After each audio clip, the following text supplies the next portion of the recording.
പാകിസ്ഥാൻ സൈന്യം പാകിസ്ഥാൻ സർക്കാരിനെതിരെ കലാപത്തിനൊരുങ്ങുന്നു എന്നുള്ള വാർത്ത ഇപ്പോൾ അന്താരാഷ്ട്ര മാധ്യമങ്ങൾ റിപ്പോർട്ട് ചെയ്യുന്നുണ്ട്. പാകിസ്ഥാനിൽ നമുക്കറിയാം, കഴിഞ്ഞ 2-3 ആഴ്ചയായി പാക് അധിനിവേശ കാശ്മീർ, ഇന്ത്യയുടെ പാകിസ്ഥാൻ കൈവശം വെച്ചിരിക്കുന്ന കാശ്മീർ ഭാഗത്ത് വലിയ കലാപം നടക്കുകയാണ്. പാകിസ്ഥാനിലെ Jamaat Awami action committee JAAC എന്ന് പറയുന്ന സംഘടനയാണ് പാക് അധിനിവേശ കാശ്മീരിൽ പാകിസ്ഥാൻ നടത്തിക്കൊണ്ടിരിക്കുന്ന ക്രൂരതകൾക്കെതിരെ വലിയ സമരം നടത്തുന്നത്. ഏതാണ്ട് 150ഓളം ആളുകളെയാണ് പാകിസ്ഥാൻ പട്ടാളം വെടിവെച്ചു കൊന്നത്. ഇപ്പോൾ പാകിസ്ഥാനിലെ ജനങ്ങൾ നടത്തുന്ന സമരം, പാക് അധിനിവേശ കാശ്മീരിലെ ജനങ്ങൾ നടത്തുന്ന സമരത്തിന് പിന്തുണ പ്രഖ്യാപിച്ചുകൊണ്ട് പാകിസ്ഥാൻ പട്ടാളത്തിൽ ഒരു വിഭാഗം രംഗത്ത് വന്നിരിക്കുന്നു. മേജർമാർ ഉൾപ്പെടെ ഏതാണ്ട് 150ഓളം പട്ടാളക്കാർ ഞങ്ങൾ ഇനി ഈ പാകിസ്ഥാനിലെ ജനങ്ങൾക്ക് നേരെ, പാക് അധിനിവേശ കാശ്മീരിൽ താമസിക്കുന്ന സ്വന്തം ജനതയ്ക്ക് നേരെ വെടിവെക്കാൻ തയ്യാറല്ല എന്ന് കാണിച്ച് സൈന്യത്തിൽ നിന്ന് രാജിവെച്ചു എന്നുള്ള വാർത്തയാണ് വിദേശ മാധ്യമങ്ങൾ റിപ്പോർട്ട് ചെയ്യുന്നത്. പാകിസ്ഥാനിൽ ഇപ്പോൾ നടക്കുന്ന ഒരവസ്ഥ എന്ന് പറഞ്ഞാൽ പാകിസ്ഥാന്റെ പല ഭാഗത്തും കലാപമാണ്. ഖൈബർ പക്തൂൺഖ മേഖലയിൽ വലിയ കലാപം, TTP തെഹ്രീക്ക് താലിബാൻ എന്ന് പറയുന്ന സംഘടനയുടെ നേതൃത്വത്തിൽ നടക്കുന്ന വലിയ കലാപം, ബലൂജിലെ കുറിച്ച് പറയുകയേ വേണ്ട. ബലൂജിൽ നിരന്തരം പ്രശ്നമാണ്. പാകിസ്ഥാൻ പട്ടാളത്തിന് ബലൂചിസ്ഥാൻ മേഖലയിൽ കയറാൻ പറ്റുന്നില്ല. അതിന് പുറമെയാണ് POK പ്രദേശത്ത് വലിയ കലാപം നടക്കുന്നത്. ഈ കലാപം ആരംഭിച്ചതിന് ശേഷം നേരത്തെ ഞാൻ പറഞ്ഞതുപോലെ 300ഓളം ആളുകളെ പാകിസ്ഥാൻ പട്ടാളം വെടിവെച്ചു കൊന്നു. അവരിപ്പോൾ പരസ്യമായി പറയുന്നു, ഞങ്ങൾ പാകിസ്ഥാനികളല്ല, ഞങ്ങളെ നിങ്ങൾ അടിച്ചമർത്തുകയാണ്, ഞങ്ങൾക്ക് നിങ്ങളുടെ രാജ്യത്ത് താമസിക്കേണ്ട, ഞങ്ങൾക്ക് ഇന്ത്യയിലേക്ക് പോകണം, ഇന്ത്യ സർക്കാർ അവിടെ ഇടപെടണം എന്ന് പറഞ്ഞ് നിരവധി ആളുകൾ സോഷ്യൽ മീഡിയയിലും ഒക്കെ പ്രചാരണം നടത്തുകയാണ്. മോദി വരൂ, ഞങ്ങളെ രക്ഷിക്കുമെന്ന്. ഇപ്പൊ പാകിസ്ഥാൻ ചെയ്തിരിക്കുന്നത് സോഷ്യൽ മീഡിയയിലൂടെയൊക്കെ ഉള്ള ഈ ക്യാമ്പയിൻ, കൂട്ടക്കൊലകൾ, പാകിസ്ഥാൻ പട്ടാളം നടത്തുന്ന വെടിവെപ്പും കൂട്ടക്കൊലകളും ഒക്കെ പുറം ലോകം അറിയാതിരിക്കാൻ ഇന്റർനെറ്റ് അടക്കമുള്ള സംവിധാനങ്ങൾ പാകിസ്ഥാൻ ഭരണകൂടം നിരോധിച്ചിരിക്കുകയാണ്. ഇപ്പോൾ ഏറ്റവും പുതിയ വാർത്ത എന്ന് പറയുന്നത്, ജമായത്ത് ആക്ഷൻ കമ്മിറ്റിയുടെ നേതാവ് ഷൗക്കത്ത് നവാസ് ഉൾപ്പെടെ 600ഓളം നേതാക്കളെ പാകിസ്ഥാൻ പട്ടാളം അറസ്റ്റ് ചെയ്ത് ജയിലിൽ അടച്ചിരിക്കുന്നു. ഇവർ തിരിച്ചു വരുമോ എന്നുള്ള ആശങ്ക ഈ സമരം നയിക്കുന്ന നേതാക്കന്മാർക്കും POKയിലെ ജനങ്ങൾക്കുമുണ്ട്. നമുക്കറിയാം, POK എന്ന് പറയുന്നത് ഇന്ത്യയുടെ ഭാഗമാണ്. ഇന്ത്യ എക്കാലത്തും നമ്മുടേതെന്ന് കരുതുകയും നമ്മുടേതാണെന്ന് ആവർത്തിച്ചു പറയുകയും പാക് അധിനിവേശ കാശ്മീർ എന്ന് പറയുകയും നമ്മളത് തിരിച്ചു പിടിക്കും എന്നുള്ളത് നമ്മുടെ പ്രഖ്യാപിത ലക്ഷ്യമായി പറയുകയും ചെയ്തിട്ടുള്ളതാണ്. മാത്രമല്ല, പ്രധാനമന്ത്രി നരേന്ദ്രമോദിയുടെ നേതൃത്വത്തിലുള്ള BJP സർക്കാർ വന്നതിന് ശേഷം ഇത് തിരിച്ചു പിടിക്കാനുള്ള ഇന്ത്യയുടെ ശ്രമങ്ങൾ നമ്മൾ ആരംഭിച്ചു കഴിഞ്ഞു. അനധിവിദൂരമായ ഭാവിയിൽ POK എന്ന് പറയുന്ന പ്രദേശം നമ്മുടെ ഭാഗമായി മാറുമെന്ന് നമ്മൾ പരസ്യമായി POKയിലെ ജനങ്ങൾക്ക് അനുഭാവപൂർവമായ നിലപാട് നമ്മൾ പറഞ്ഞു. ഏതായാലും ഇപ്പോ രാവലക്കോട്ട്, കോട്ട്ലി, മിർപൂർ അടക്കമുള്ള സ്ഥലങ്ങളിൽ വലിയ തോതിലുള്ള കലാപം. ആളുകൾ സർക്കാർ ഓഫീസുകൾ തീവെക്കുന്നു, വാഹനങ്ങൾ കത്തിക്കുന്നു, പോലീസിനെ നേരിടുന്നു. പോലീസ് ആവട്ടെ, പട്ടാളമാവട്ടെ, അതിഭീകരമായി ജനങ്ങളെ അടിച്ചമർത്തുകയാണ്. നമുക്കറിയാം, കഴിഞ്ഞ ദിവസങ്ങളിൽ പാകിസ്ഥാനിലെ മന്ത്രിമാർ അടക്കമുള്ളവർ ഇന്ത്യക്കെതിരെ അതീവ പ്രകോപനപരമായ ചില പ്രസ്താവനകൾ നടത്തി. ഇന്ത്യൻ പ്രധാനമന്ത്രിയുടെ കൈകൾ വെട്ടുമെന്ന് പാകിസ്ഥാനിലൊരു മന്ത്രി പറഞ്ഞു. ഖ്വാജ അസീഫ് എന്ന് പറയുന്ന അവരുടെ പ്രതിരോധ മന്ത്രി പറഞ്ഞു, ഇന്ത്യയോട് യുദ്ധം പ്രഖ്യാപിക്കും, സിന്ധു നദീജല കരാറിന്റെ പേരിലാണ് ഈ പ്രശ്നങ്ങൾ ഉണ്ടാക്കുന്നത്. സത്യത്തിൽ ഇതൊക്കെ ഇങ്ങനെ പാകിസ്ഥാനിലെ മന്ത്രിമാർ ഇങ്ങനെയൊക്കെ പറയാമോ? അതൊരു അന്താരാഷ്ട്ര മര്യാദകളുടെ ലംഘനമല്ലേ എന്നൊക്കെ പലരും ചോദിക്കാറുണ്ട്. പക്ഷെ പാകിസ്ഥാൻ ഡെലിബറേറ്റ് ആയിട്ട് മനഃപൂർവ്വം പറയുകയാണ്. കാരണം പാകിസ്ഥാനിൽ നടക്കുന്ന ആഭ്യന്തര പ്രശ്നങ്ങൾ പുറത്തറിയരുത്. ഇതിനിടയ്ക്ക് അഫ്ഗാനിസ്ഥാനിലേക്ക് പാകിസ്ഥാൻ വ്യോമാക്രമണം നടത്തി. അതിഭീകരമായ തിരിച്ചടി അഫ്ഗാനിസ്ഥാൻ പാകിസ്ഥാനിലേക്ക് നടത്തി. അങ്ങനെ പാകിസ്ഥാന്റെ സകല ഭാഗങ്ങളും കത്തിക്കൊണ്ടിരിക്കുകയാണ്. നമ്മളെ സംബന്ധിച്ചിടത്തോളം, ഇന്ത്യയെ സംബന്ധിച്ചിടത്തോളം ഏറ്റവും നിർണായകമാണ് പാകിസ്ഥാന്റെ കൈവശമിരിക്കുന്ന ഇന്ത്യയുടെ ഭാഗമായ കാശ്മീർ നമുക്ക് തിരിച്ചു കിട്ടുക. നമ്മളതിനെ പാക് അധിനിവേശ കാശ്മീർ എന്നാണ് പറയുന്നത്. അല്ലാതെ KT ജലീൽ പറയുന്നത് പോലെ ആസാദ് കാശ്മീർ ഒന്നുമല്ല. അപ്പൊ ആസാദ് കാശ്മീർ എന്ന് പറഞ്ഞാൽ സ്വാതന്ത്ര്യം കിട്ടിപ്പോയ കാശ്മീർ എന്നാണ് മന്ത്രിയായിരിക്കെ, MLA ആയിരിക്കെ, ഭരണഘടനയെ തൊട്ട് സത്യം ചെയ്ത ജലീൽ പറഞ്ഞത്. എന്താണ്?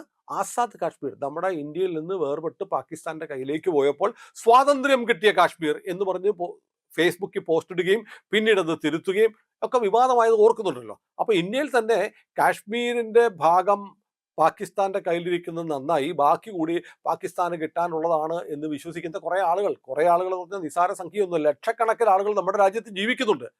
പക്ഷെ അവരുടെ പ്രതീക്ഷകളെയൊക്കെ അട്ടിമറിച്ചുകൊണ്ടാണ് POKയിലെ ജനങ്ങൾ ഇപ്പോൾ പറയുന്നത് ഞങ്ങൾക്ക് ഇന്ത്യയോട് ചേരണം, ഇന്ത്യയുടെ ഭാഗമാണ് ഞങ്ങൾ, ഞങ്ങൾ പാകിസ്ഥാനിലെ ജനങ്ങളല്ല അല്ല. 1971 കിഴക്കൻ പാകിസ്ഥാനോട് എങ്ങനെ പാകിസ്ഥാൻ ഭരണകൂടം പെരുമാറിയോ, കിഴക്കൻ പാകിസ്ഥാനിലെ ജനങ്ങളെ എങ്ങനെ കൊന്നൊടുക്കിയോ, അതേ അവസ്ഥയാണ് ഇപ്പോൾ പാക് അധിനിവേശ കാശ്മീരിലെ ജനങ്ങളോട് കാണിക്കുന്നത്. മംഗ്ല എന്ന പേരിൽ ഒരു ഡാമുണ്ട്. മംഗ്ല ഡാമിൽ നിന്ന് ഉൽപ്പാദിപ്പിക്കുന്ന വൈദ്യുതി പൂർണ്ണമായും പാക് അധിനിവേശ കാശ്മീരിൽ നിന്ന് പുറത്തേക്ക് കൊണ്ടുപോയി പഞ്ചാബിലും സിന്ധിലും വിതരണം ചെയ്യുകയാണ്. എന്നിട്ട് POKയിൽ വൈദ്യുതി ഇല്ല. ഉള്ള വൈദ്യുതിക്കോ പാകിസ്ഥാന്റെ മറ്റു ഭാഗങ്ങളിൽ ഉള്ളതിനേക്കാളും കനത്ത വില. POKയിലുള്ള ജനങ്ങൾക്ക് കഴിക്കാൻ ആട്ടയില്ല, ഗോതമ്പില്ല. 1 കിലോ ഗോതമ്പിന് 700 രൂപയാണ് പാക് അധിനിവേശ കാശ്മീരിലെ ജനങ്ങൾ കൊടുക്കുന്നത്.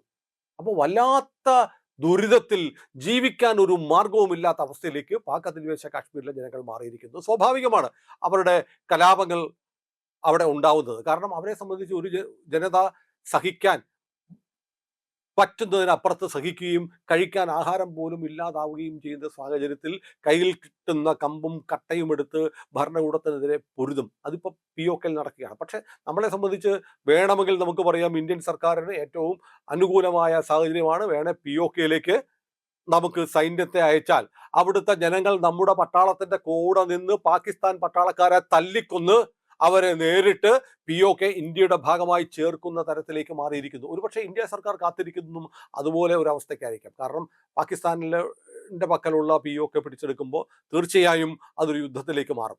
പക്ഷെ സ്വാഭാവികമായി അവിടുത്തെ ജനങ്ങൾ ഞങ്ങൾക്ക് പാകിസ്ഥാൻ വേണ്ട, ഞങ്ങൾക്ക് ഇന്ത്യ മതി എന്ന് പറയുന്നു. കാരണം അവരെ സംബന്ധിച്ച് അവർക്ക് ഒരു അതിർത്തി രേഖയ്ക്കപ്പുറത്ത് നിന്ന് നോക്കുമ്പോൾ കാശ്മീരിൽ ഉണ്ടാകുന്ന മാറ്റങ്ങൾ കാണാം. കാശ്മീരിലെ ഭീകരവാദികളൊക്കെ തോക്ക് താഴെ വെച്ച് അവർക്കൊക്കെ തൊഴിലുണ്ട്.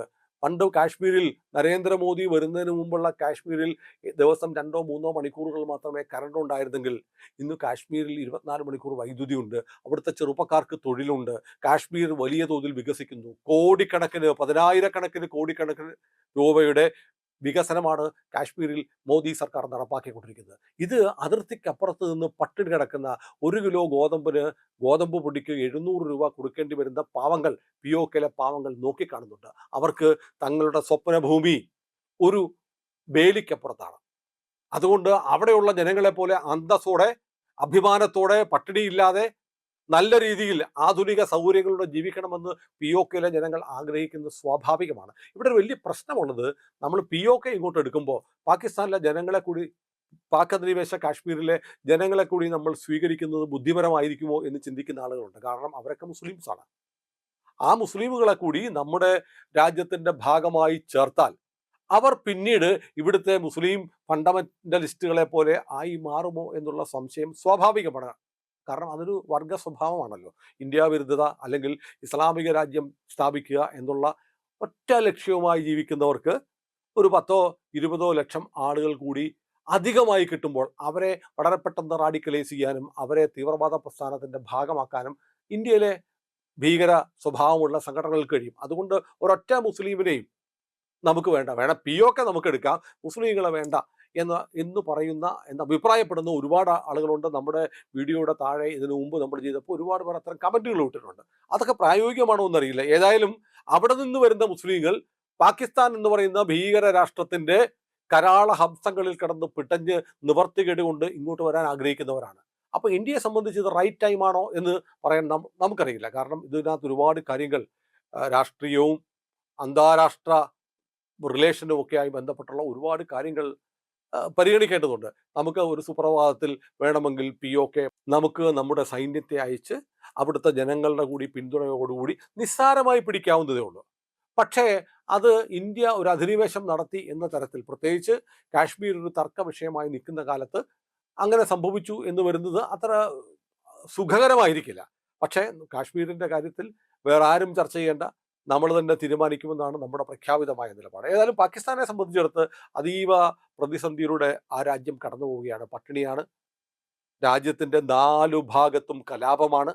POKയിലെ ജനങ്ങൾ പാകിസ്ഥാൻ സർക്കാരിനെ തള്ളിപ്പറഞ്ഞ് ഞങ്ങൾ പാകിസ്ഥാനല്ല, ഞങ്ങൾ ഇന്ത്യയുടെ ഭാഗമായിരുന്ന കാശ്മീരിലെ ജനങ്ങളാണ്, ഞങ്ങളെ ബലമായി പിടിച്ചുകൊണ്ടുപോയതാണ് പാകിസ്ഥാൻ എന്ന് പറയുകയും അതുകൊണ്ട് ഞങ്ങളുടെ മാതൃരാജ്യമായ ഇന്ത്യയിലേക്ക് ഞങ്ങൾക്ക് തിരിച്ചു പോകണം, ഇന്ത്യയുടെ ഭാഗമായി മാറണം എന്ന് പറയുമ്പോൾ അത് വളരെ പ്രധാനപ്പെട്ട ഒരു മാറ്റമാണ്.